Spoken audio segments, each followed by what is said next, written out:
most typical African children, there is not much hope. All they know is if someone is willing to take care of me, I have to work for them. You know, the day is going to break, I'm going to go to the well, I'm going to fetch water, I've got to fetch firewood, I've got to dig. It's all about work, work, work, and giving and not much of receiving.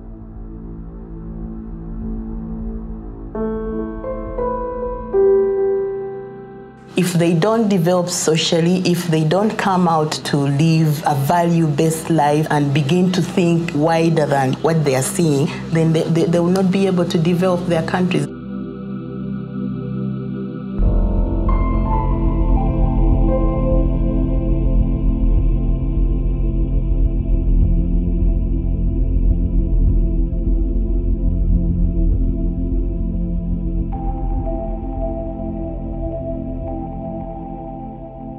Shortly after my father's death, my mom, sister, and I were brought into Watoto, and I was given 6 other brothers and sisters to live within the house, and that became my new family.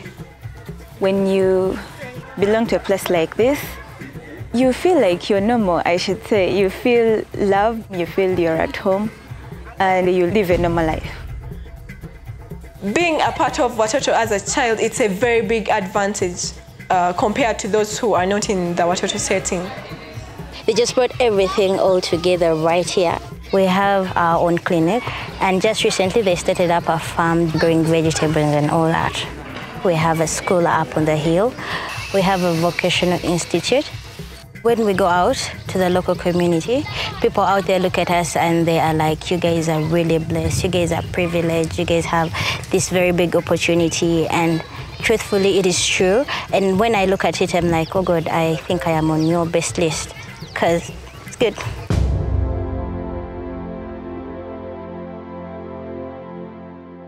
My first 2 years out of university, I've had an opportunity to give back the skills I've acquired in university to be an art teacher in the school. So being their teacher, I had a bigger job to motivate them, to propel them forward, to build the esteem that they had lost, to keep telling them that they can make it, because they struggle to believe in themselves, especially the boys, to tell them that life ahead is better than their past. They need to see what Watoto has done and believe it and take on the leadership challenge that they have ahead of them. There is a lot of potential in Africa that has not been tapped. But that potential needs good leadership, real good leadership. We need people that are responsible, people that are self-motivated, people that believe in their countries, people that are influencers, you know, that they are not just there for themselves, but want to pass on a legacy.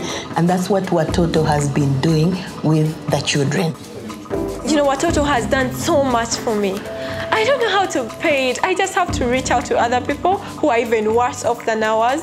And I am sure I would feel satisfaction, because I feel I owe something to Watoto.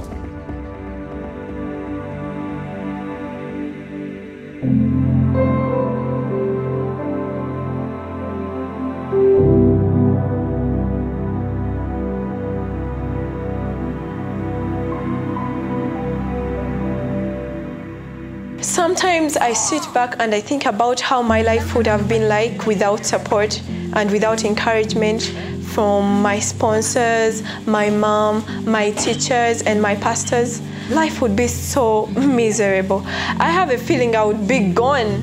Maybe I would have been involved in drugs. I don't know, maybe I would have been impregnated and married off somewhere.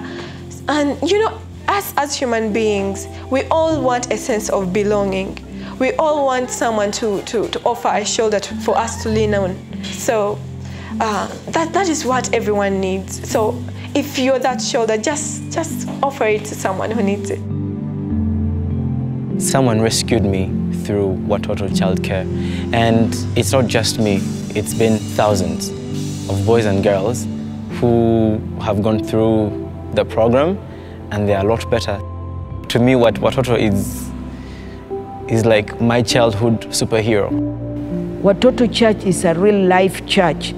If you go to Watoto homes and you see the setup, how those children are who would have died, babies who are thrown on the street, they are now children playing around, they are studying, and they have a future, and they are going to be future leader. I think that God has a beautiful plan for every hurting person to get them out of their hurt into wholeness, back to a place where they have a sense of dignity and value and worth. You can't just give a hungry man a loaf of bread and think you've solved his problems. I think we have to treat people holistically. Jesus says the church is meant to be the light and the salt of the world. It does not say it is meant to be light and salt in the world in the walls of the church. That's not where the world is. The world is out there where the people are suffering. The world is out there where the people are battling with their lives. The church can bring healing to the world by becoming, first of all, accessible to the community. The church is about love, it's about justice, it's about kindness, about goodness. When you live that out in community, you can transform your community into a beautiful community.